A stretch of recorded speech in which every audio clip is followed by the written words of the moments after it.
Hi, so part 15 of how to use a dictionary.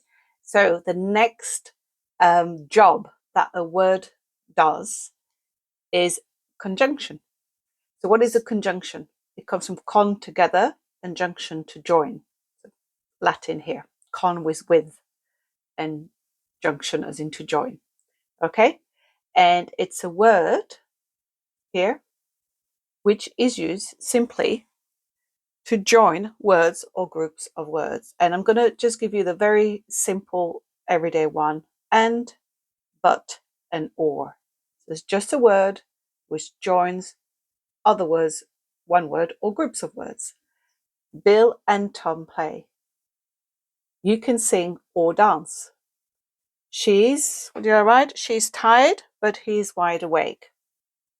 So in this example, and, but, or are conjunctions, right? You can see how different from preposition they are, because the prepositions we looked at in the previous post had to do with things like he is climbing up the hill, she sat on the chair.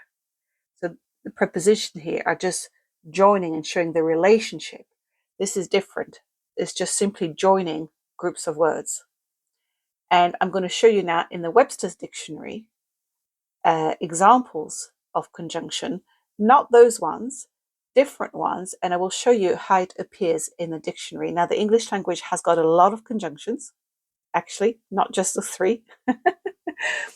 But this is here we're just looking at the basic definition so you can use a dictionary, particularly for the children, because this whole series of posts is really designed to get going with a dictionary.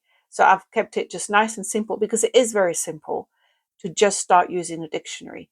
But as we progress at the end of the series, and I make available various early 1900 grammar books, grammar for children, I've just found a brilliant grammar just today, actually, which I've already scanned, and I'm going to make a post on this. And just gathering that information. And of course, you can build up on it.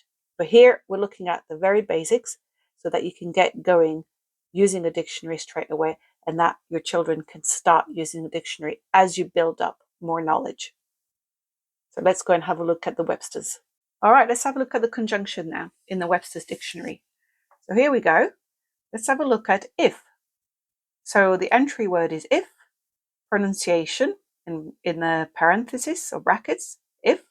And here we have conj, which is conjunction.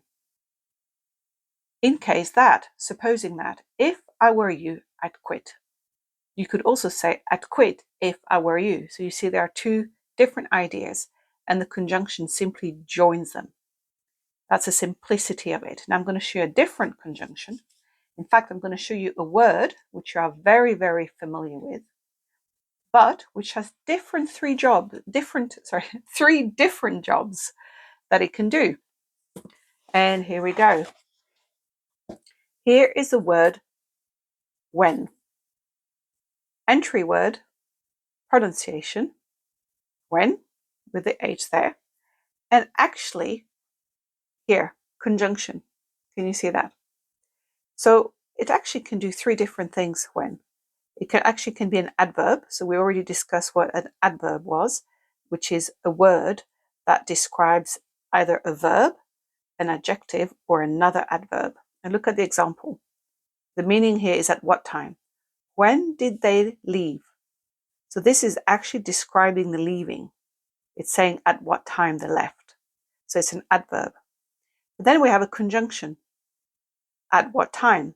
They told us when to eat. They told us at what time to eat. So you see two different ideas which are joined by this conjunction. Another example there. At which time? The rooster crowed, or crowed, actually. I'm not pronouncing that right, am I? The rooster crowed at 6 when the sun rose. At which time the sun rose. So here we have two completely different ideas joined together. So you'll see that really with a conjunction. You'll get the idea that a conjunction joins two different ideas usually. But here, definition 3, at or during the time that. When I was your age, I couldn't swim.